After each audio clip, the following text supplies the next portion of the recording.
નમસ્કાર ખેડૂત મિત્રો, આગામી 24 કલાકની અંદર ગુજરાતમાં મધ્યમથી ભારે વરસાદની આગાહી કરવામાં આવી છે.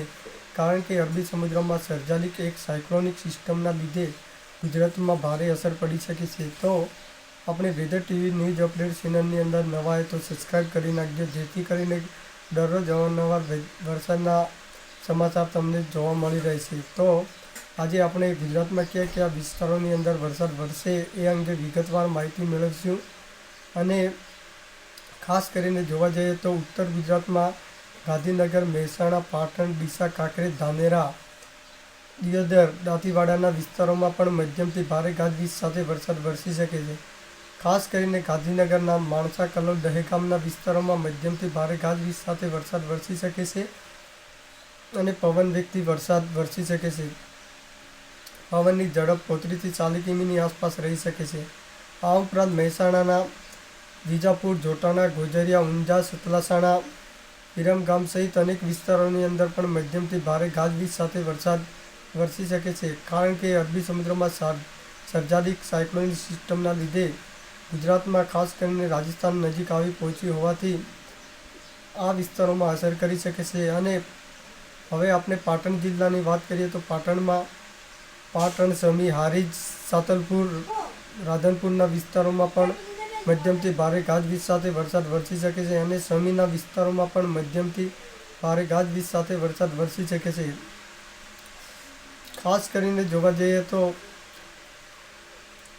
ઉત્તર ગુજરાતમાં સરહદી પંથકોમાં મધ્યમથી ભારે વરસાદ વરસી શકે છે અને ખાસ કરીને અરવલ્લી, ગિરિમાળામાં ભારે ગાજવીજ સાથે અને પવન વેગથી વરસાદ વરસી શકે છે. જેમાં ખાસ કરીને અંબાજી, દાંતા, જળોતરા, પોશીના, સાબરકાંઠાના હિંમતનગર, વડાલી, પોશીના સહિત અનેક વિસ્તારોની અંદર પણ મધ્યમથી ભારે ગાજવીજ સાથે વરસાદ વરસી શકે છે અને વિજયનગરના પોળો સહિત અનેક વિસ્તારોની અંદર પણ મધ્યમથી ભારે ગાજવીજ સાથે વીજળીના કડાકા ભડાકા સાથે વરસાદ વરસી શકે છે અને પવન વેગથી વરસાદનું અનુમાન કરવામાં આવે છે. પવનની ઝડપ 35 થી 40 કિમીની આસપાસ રહી શકે છે. હવે આપણે મધ્ય ગુજરાતમાં ખાસ કરીને વાત કરીએ તો મધ્ય ગુજરાતમાં આજે વાત કરીએ તો અમદાવાદ, આણંદ, ખેડા, પંચમહાલ, દાહોદ, ગોધરા, અરવલ્લી, મહીસાગરના વિસ્તારોમાં અને વડોદરાના વિસ્તારોમાં પણ મધ્યમથી ભારે વરસાદ વરસી શકે છે અને પવન વેગથી વરસાદ વરસી શકે છે. ખાસ કરીને જોવા જઈએ તો અરવલ્લીના મોડાસા, મેઘરજ, માલપુર, બાયડ અને ભિલોડાના વિસ્તારોમાં પણ મધ્યમથી ભારે ગાજવીજ સાથે વરસાદ વરસી શકે છે અને પવન વેગથી વરસાદ વરસી શકે છે. પવનની ઝડપ 35 થી 40 કિમીની આસપાસ રહી શકે છે.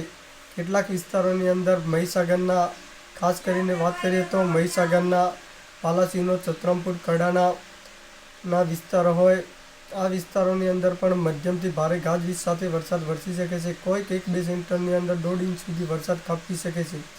તો આપણે અમદાવાદના ધંધુકા, ધોલેરા સહિત અનેક વિસ્તારોની અંદર પણ મધ્યમથી ભારે ગાજવીજ સાથે અને પવન વેગથી વરસાદ વરસી શકે છે. કોઈ 1-2 સેન્ટરની અંદર 1.5 ઇંચ સુધી વરસાદ ખાબકી શકે છે. તો હવે આપણે ખાસ કરીને જોવા જઈએ તો અરવલ્લીના મોડાસા, મેઘરજ, માલપુર, ભિલોડા, બાયડ સહિત અનેક વિસ્તારોની અંદર મધ્યમથી ભારે ગાજવીજ સાથે વરસાદ વરસી શકે છે. અરવલ્લીની ગિરિમાળામાં, ભિલોડાના પંથકોમાં મધ્યમથી ભારે ગાજવીજ સાથે વરસાદ વરસી શકે છે. આ ઉપરાંત વડોદરાના ડભોઈ, ડેસર, કરજણના વિસ્તારોમાં પણ મધ્યમથી ભારે ગાજવીજ સાથે પવન વેગથી વીજળીના કડાકા ભડાકા સાથે વરસાદ વરસી શકે છે. હવે આપણે ખાસ કરીને જોવા જઈએ તો ભરૂચના અંકલેશ્વરના વિસ્તારોમાં પણ મધ્યમથી ભારે ગાજવીજ સાથે વરસાદ વરસી શકે છે.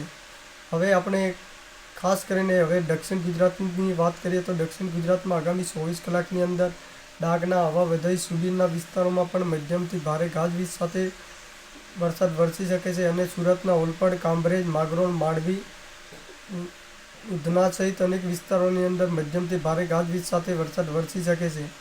ખાસ કરીને હવે નવસારીના ગણદેવી, વાસંદા, ખેર ગામ સહિત અનેક વિસ્તારોની અંદર વીજળીના કડાકા ભડાકા સાથે વરસાદ વરસી શકે છે. કેટલાક વિસ્તારોની અંદર 1.5 થી 2 ઇંચ સુધી વરસાદ ખાબકી શકે છે.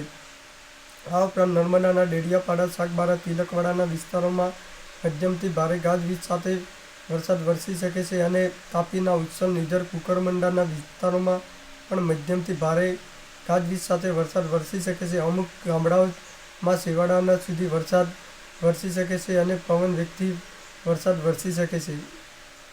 દક્ષિણ ગુજરાતમાં ખાસ કરીને છોટાઉદેપુરના સંખેડા, બારડોલી, કાંઠાના વિસ્તારોમાં પણ મધ્યમથી ભારે ગાજવીજ સાથે વરસાદ વરસી શકે છે અને વીજળીના તોફાની પવન સાથે વરસાદ વરસી શકે છે અને વીજળીના કડાકા ભડાકા સાથે વરસાદ વરસી શકે છે.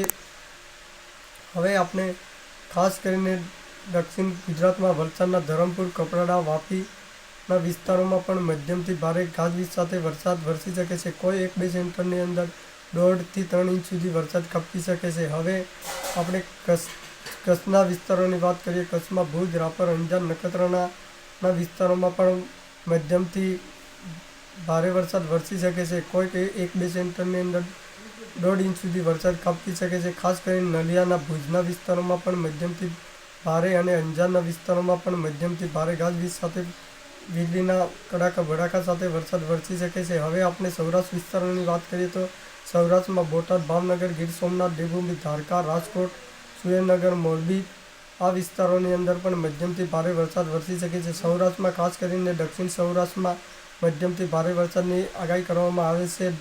સૌરાષ્ટ્રમાં ખાસ કરીને દેવભૂમિ, દ્વારકાના ખંભાળિયા, ઓખામંડળના વિસ્તારોમાં પણ મધ્યમથી ભારે ગાજવીજ સાથે વરસાદ વરસી શકે છે અને દેવભૂમિ, દ્વારકાના અમુક ગામડાઓમાં પણ મધ્યમથી ભારે ગાજવીજ સાથે વરસાદ વરસી શકે છે અને મોરબીના ટંકારા, હળવદ, વાંકાનેરના વિસ્તારોમાં પણ મધ્યમથી ભારે ગાજવીજ સાથે અને વીજળીના કડાકા ભડાકા સાથે 1.5 ઇંચ સુધી વરસાદ ખાબકી શકે છે. ખાસ કરીને રાજકોટના લોધગા, વિસિયા, કોટડા, સંઘાણી, સોડી, ગોંડલના પડધરી, વિસિયા સહિત અનેક વિસ્તારોની અંદર મધ્યમથી ભારે ગાજવીજ સાથે વરસાદ વરસી શકે છે. હવે ખાસ કરીને વાત કરીએ તો સૌરાષ્ટ્રમાં મધ્યમથી ભારે ગાજવીજ સાથે વરસાદ વરસી શકે છે. જામનગરના વિસ્તારોમાં પણ મધ્યમથી ભારે વરસાદ વરસી શકે છે.